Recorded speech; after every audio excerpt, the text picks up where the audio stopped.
Всем сәлем, сіздермен Диана, және бүгіннен бастап біз бірге физиканы оқитын боламыз. Механика біздің алғашқы тақырыбымыз. Механика денелердің қозғалысын және өзара әсерін зерттейді. Көріп тұрғанымыздай, ол 4 бөліктен тұрады: кинематика, динамика, статика және астродинамика. Кинематика ол денелердің қалай қозғалуын сипаттаса, динамика ол осы денелердің неге қозғалуын түсіндіреді. Ал статика дегеніміз ол тепе-теңдік жағдайда. Алғашқы түсіндіретін нәрсе механикалық қозғалыстардың түрлері. Бізде 4 түрі бар екен. Бір қалыпты қозғалыс, бір қалыпты емес қозғалыс, бір қалыпты айнымалы қозғалыс және денелердің шеңбер бойымен қозғалысы. Бір қалыпты қозғалысқа жақсы мысал эскалатор болады. Бәріміз осындай супермаркеттерде эскалатормен жүріп көрдік. Өздеріңіз байқаған шығарсыздар, ешқандай үдеу жоқ, ешқандай ускорение жоқ. Бір қалыпты көтерілесіздер. Сіздерде осы қозғалыста үдеу 0-ге тең болады.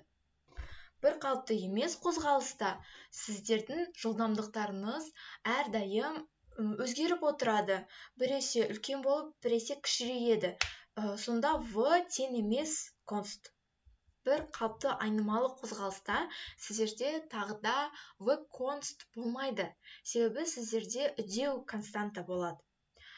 Сонда сіздің қозғалысыңыз кезінде сіз уақыт сайын бірдей үдеуге тезірек жүретін боласыз. Ал денелердің шеңбер бойымен қозғалысын қазір бөлекте түсіндіруге болады. Мінекей, егер жылдамдық векторы траекторияның кез келген нүктесінде үдеу векторына перпендикуляр болса, онда қозғалыс шеңбер бойымен бір қалыпты екен. Сонда біз мына жерде көріп тұрғандай, осы 4-ші стрелка ол бізде жылдамдықтың векторы болады екен. Енді екіншісіне қарасақ, центрге тартқыш үдеудің бағыты радиус бойымен центрге қарай дейді. Бұл осы 1-ші стрелка деген ғой. Сонда үдеудің бағыты ішке қарай болады екен. Келесі бұл біздің ең қарапайым формулаларымыз. V тең S бөлінген T, S тең VT, T тең S бөлінген V. V деген сол жылдамдық. Әдетте метр секундпен өлшенеді, С әдетте метрмен өлшенеді және Т уақыт секундпен. Келесі ол бізде қозғалыс теңдеуі. Біз міне осындай түрін көріп тұрсыз, X0 дегеніміз ол дененің бастапқы орны немесе координатасы болса, осы X-тің өзі ол соңғы орны. Және Vx дегеніміз ол осы жылдамдықтың X өсіндегі проекциясы, және T дегеніміз ол уақыт. Және осындай бүкіл формулаларды жазып алған жөн болады. Енді орын ауыстыру және жол екеуінің қандай айырмашылығы бар? Бізде мұнда А нүктесі бар дейлік. Және мына жерде Б нүктесі бар. Енді біз жол жүреміз. Осылай айналып, осылай жол жүреді екенбіз. Енді бізге айтып тұр. Жолды табыңыз, немесе траекторияны табыңыз. Бұл дәл осы қисық сызық, ол жолды траекторияда бола алады. Бірақ орын ауыстыру, ол басқа. Орын ауыстыру бізде осы қызылмен берілген сызықтай болады. Ол бізде осы екі нүктенің арасындағы ең қысқа жол. Ал ең қысқа жол ол әрдайым перпендикуляр болады екен. Сонда орын ауыстыру ол ең қысқа перпендикуляр түсетін жол екен екі нүкте арасында. Ал траектория дегеніміз ол осы қалай жүрді, как она есть, ол осы. Енді есептерді шығарып көрейік. Мына жерде ХБЖ мен жұмыс 72 км сағат. Бізге оны метр секундқа айналдыру керек екен. Бізде формула бар. V тең болады, бізде формула бар. v тең болады s бөлінген t. Осы формуланы ұмыта берсеңіз, осы v-ның өлшем бірлігін еске алыңдар. В бізде километр бөлінген сағатпен өлшенеді.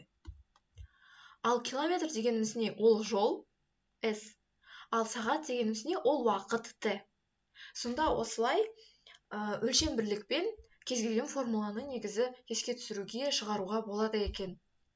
Енді километр сағатты метр секундқа ауыстырады екенбіз. 1 километрде бізде 1000 метр бар екен.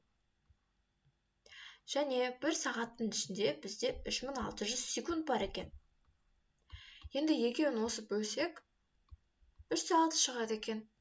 Сонда километр сағатты метр секундқа ауыстыру үшін біз 72-ні осы 3-6-ға көбейте салады екенбіз. Сонда бізде 20 метр секунд шығады. Келесі есеп, спортшы 400 метр қашықтықты жүгіріп өтіп, бірден салып тұрсақ жақсы болады, е? Вот. Міне 2 пункт. Біріншісі А болса, екіншісі Б болады, е? Ол 400 екен. Енді спортшы осылай алдыға жүгіріп тастайды, адам Б-ға дейін. Сосын мәреге оралғандағы жолы, ол оралды деп тұр. Сонда ол адам Б-ға дейін барады да, сосын Б-дан А-ға дейін қайта жүреді екен. Ол 2 рет 400 метрді өтеді. Сондықтан оның жолы 800 метр болады. Ал орын ауыстыруы ше? Ол осы адам бастады. Ода А точкасы ол старт болды да. Және бір уақытта ол финиш болды. Сонда старт пен финиш екеуі де бір жерде орналасқаннан бізде орын ауыстыруы 0 болады. Себебі мына жерден бастады, сосын қайтып келді. Дәл сол тұрған жеріне қайтып келді. Сондықтан ешқандай орында ауыстырған жоқ. Міне, Е болады екен. Келесі, дененің бір қалыпты түзу сызықты қозғалысы кезіндегі координаталарының уақытқа тәуелділігі x-тен 6 минус 3-ті болса, оның жылдамдығының проекциясы. Мына жерде мен айтпаған бір нәрсе бар екен. Бізде осындай ереже бар. Туындыны бәріміз білеміз, я? X-тің туындысы ол V-ға тең болады екен. Ал V-ның туындысы ол А-ға тең болады. Сонда X-тің туындысы ол жылдамдыққа тең, жылдамдықтың туындысы ол үдеуге тең. Бұдан шығады X-тің 2 туындысы үдеуге тең. Енді осы X бізге беріліп тұр, я? Оны туындылайық, 6-ны туындылайық. Әрбір саны туындысы 0-ге тең. Мына жерде 3-ті 3 коэффициент ретінде қалады, 6 жоқ болып кетеді. Сонда біз X-ті туындыладық, және осы туындыдан V тең минус 3 деген шығады екен. Міне жауап А. Келесі есептер 250 километр қашықтықты жарты сағатта өткен ұшақтың жылдамдығы. Енді дәл сол S бөлінген Т екен, я? Мұнда 250, 0,5 дегеніміз ол 2-ден 1. Қараңдар, осындай жағдайда осы бөлшектің ішіндегі тағы бір бөлшек бар. Осындай жағдайда астындағы бөлшегіміз төңкеріле түседі. Сонда 250 көбейтілген 2 болып шығады екен, да? 500 км сағат екен.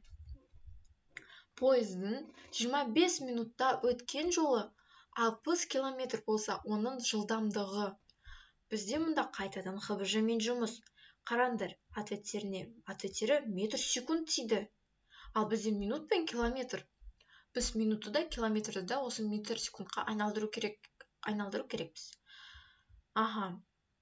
Енді 60 километр, ол 60 мың метр. 60.000 метр. Және 25 минут, 1 минутта 60 секунд болғандықтан 25-ті 60-қа көбейте салады екенбіз да. Дәл сол 40 шығады екен бізде. Келесі есеп. Дене x нолевой тең болады 3 метр бастапқы орналасқан 5 метр секунд жылдамдықпен x өсінің бағытына қарама қарсы жүріп барады. Оның координатасының уақытқа тәуелділігі. Енді біз негізі осы қарама қарсы деген сөзден ақ мұнда ответті таба аламыз. Себебі қарама қарсы дегеніміз ол минусты білдіреді. Бізде формула қалай еді? X-тен болады x нолевой плюс немесе минус в x t. Енді мұнда минус деген ол қарама қарсы жағдайында минус болады. Сонда бізде x-тің орнында 3 тұр және v-ның орнына минус 5 тұрда жауабы дұрыс болады екен. Алғашқы физика сабағымыз тәмам. Менімен бірге болғандарың үшін рахмет. Сұрақтарыңыз болса, қуана жауап берем. Сау болыңыздар.